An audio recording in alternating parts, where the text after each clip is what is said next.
Hi welcome back to Asha mini blogs. ನೋಡಿ ನಾನು ನಡ್ಕೊಂಡು ಬೆಳಗ್ಗೆ ಏನು ಕೆಲಸ ಮಾಡಿಲ್ಲ, ಸ್ಕೂಲ್ ಹತ್ರ ಹೋಗಬೇಕು ಅಂತ ಹೋಗ್ತಾ ಇದ್ದೆ.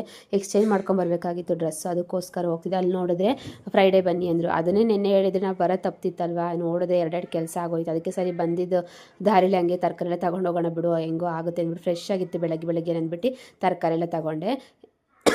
ಸಾರಿ, ಏನು ಕೆಲಸನೂ ಮಾಡೇ ಇರಲಿಲ್ಲ. ಅದಕ್ಕೇ ಸರಿ ಅಂತ ಎಲ್ಲ ಫುಲ್ಲು ಕೆಲಸ ಮಾಡ್ಕೊಂಡು ಪೂಜೆ ಎಲ್ಲ ಮಾಡಿಬಿಟ್ಟೆ. ಫುಲ್ಲು ಮನೆಯೆಲ್ಲ ಒಡಿಸಿ ವಾಶ್ರೂಮ್ ಎಲ್ಲ ಕ್ಲೀನ್ ಮಾಡೋದಿತ್ತು. ಫುಲ್ಲು ಪಾತ್ರೆ ಎಲ್ಲ ಹಂಗೆ ಬಿಟ್ಟಿದ್ದೆ. ಎಲ್ಲ ಕೆಲಸ ಮಾಡಿದ್ರೆ ಬೆಳಗ್ಗೆನೇ ಅವರಿಗೆ ಚಪಾತಿ ಮಾಡಿಬಿಟ್ಟು ಎಲ್ಲ ಕೊಟ್ಟು ಕಳಿಸ್ಬಿಟ್ಟು ನಾನು ಅದಕ್ಕೆ ಹಂಗೆ ಎಲ್ಲ ಬಿಟ್ಬಿಟ್ಟು ಹೋಗ್ಬಿಟ್ಟಿದ್ದೆ. ಸರಿ ಬಿಡು ಅಂದ್ಬಿಟ್ಟು ನಾನು ಎಲ್ಲ ಕೆಲಸ ಆಯಿತು. ಸ್ವಲ್ಪ ಯಾಕೋ ಫುಲ್ಲು ತಣ್ಣಗಿದ್ದಕ್ಕೂ ತಲೆ ಬೇರೆ ಶೀತ ಥರ ಆಗಿತ್ತು ಅಂತ ಒಂಚೂರು ಕಾಫಿ ಮಾಡ್ಕೊಂಡು ಕುಡಿದೆ. ನೋಡಿದ್ರೆ ಮಳೆ ಸ್ಟಾರ್ಟ್ ಆಯ್ತು. ಸಂಜೆ ಮೇಲೆ ಮಧ್ಯಾಹ್ನ ಮೇಲೆ ಮಳೆ ಸ್ಟಾರ್ಟ್ ಆಯಿತು. ಅದಕ್ಕೆ ಸರಿ ಬಿಡು ಸ್ನ್ಯಾಕ್ಸಿಗೆ ಏನಾರ ಮಾಡೋಣ ಅಂದ್ಬಿಟ್ಟು ನನ್ನ ಮಕ್ಕಳು ಸ್ಕೂಲಿಂದ ಬರ್ತಾಯಿದ್ರು. ಇವಾಗ ಬಂದರೆ ಸ್ನ್ಯಾಕ್ಸ್ ಅದಕ್ಕೆ ಜೋಳ ತೊಗೊಂಬಂದಿಲ್ಲ, ಹೆಂಗೋ ಬರ್ಬೇಕಾರೆ ಅದಕ್ಕೇ ಇದನ್ನ ಸುಟ್ಕೊಟ್ರೂ ಚೆನ್ನಾಗಿರುತ್ತೆ. ಅದಕ್ಕೆ ಬಿಡಿಸ್ಬಿಟ್ಟು ಹುರಿದ್ರೂ ಚೆನ್ನಾಗಿರುತ್ತೆ. ನನ್ನ ಮಗಳು ತಂದಿಲ್ಲ ಅಂದ್ಬಿಟ್ಟು ಫುಲ್ಲು ಅಳ್ಕಂಗೆ ಕೂತ್ಕೊಂಡ್ಬಿಟ್ಟಿದ್ಲು. ಯಾಕೆ ನೀನು ವಾಪಸ್ ಎಕ್ಸ್ಚೇಂಜ್ ಮಾಡ್ಕೊಂಬಂದಿಲ್ಲ ಅಂತ. ಸರಿ ಫ್ರೈಡೇ ಕೊಡ್ತಾರಮ್ಮ ಅಂತಂದರೆ ಸಂಜೆ ಮೇಲೆ ಅದಕ್ಕೇ ಅವರಿಗೆಲ್ಲ ಸ್ವಲ್ಪ ಓಸ್ಕೊಂಡು ಕೂತ್ಕೊಬಿಟ್ಟು ನಾನು ಕಾನೆಲ್ಲ ಬಿಡಿಸಿದ್ದೆ. ಸ್ವಲ್ಪ ಉಪ್ಪು ಖಾರದ ಪುಡಿ ಹಾಕ್ಕೊಂಡು ಚೆನ್ನಾಗಿ ಹುರ್ಕೊಂಡು ತಿಂದರೆ ಚೆನ್ನಾಗಿರುತ್ತೆ, ಹಂಗೆ ಸುಟ್ಕೊಂಡು ತಿಂದರೆ ಚೆನ್ನಾಗಿರುತ್ತೆ, ಬೇಯಿಸ್ಕೊಂಡು ತಿಂದರೆ ಚೆನ್ನಾಗಿರುತ್ತೆ. ಸರಿ, ಇವತ್ತಿನ ವೀಡಿಯೋ ಇಷ್ಟ ಆಯಿತು ಅಂದ್ಕೊಂಡು ಇಷ್ಟ ಲೈಕ್ ಮಾಡಿ.